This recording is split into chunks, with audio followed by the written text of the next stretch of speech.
Good evening, Mr. Chairman, committee members. Thank you for making this accommodation and thank you for the opportunity tonight. I'm here today, all day, to present testimony in opposition to this bill for a number of reasons. On behalf of the thousands of gun owners in Frederick County and also the 230,000 residents of Frederick County who are responsible for upholding their constitutional rights. I think this bill in itself, on the face, does a lot to infringe on their Second Amendment rights and also is an assault on their rights in many ways.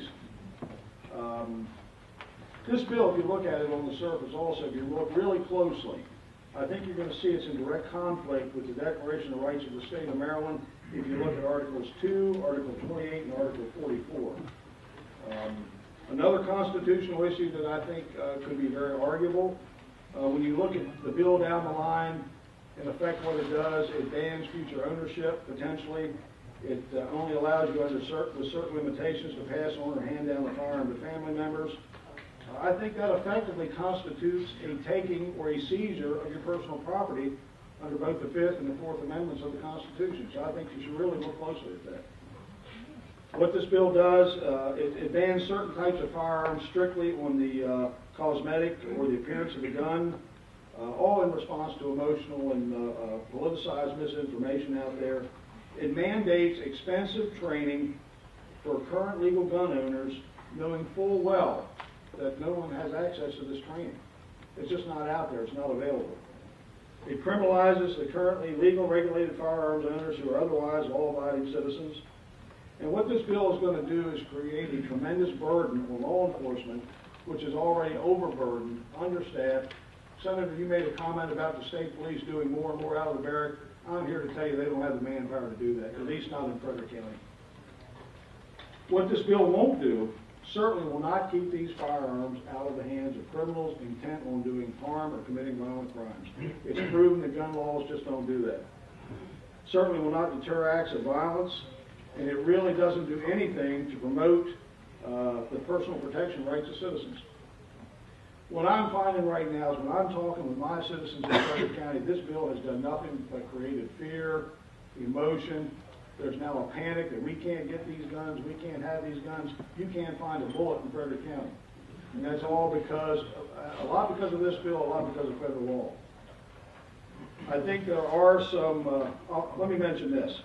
There are currently in 2012, a total of 69,600 applications for regulated firearm purchases. That's a 66% increase over 2011. Why? It's driven by this panic and hysteria.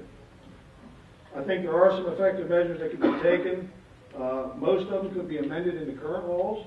I think you strengthen and tighten the background checks to include complete access to juvenile records of violent offenders.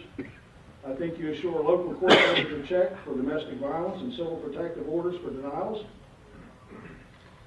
You restrict the gun ownership to persons with, who suffer from identifiable mental illnesses, like we've talked about, others have talked about tonight. This is the one commonality in all these violent acts, I think, if you look at it.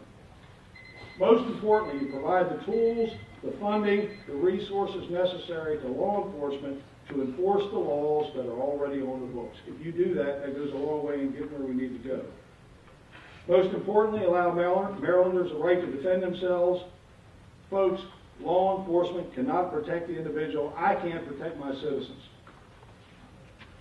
Worst of all, I guess as I close, I'll say this. I hope if you take one thing from this testimony tonight, you take this. This is a very deep, emotional issue with individuals. The right to defend their families, the right to have access to whatever firearm within reason. I don't think semi-automatic rifles are unreasonable.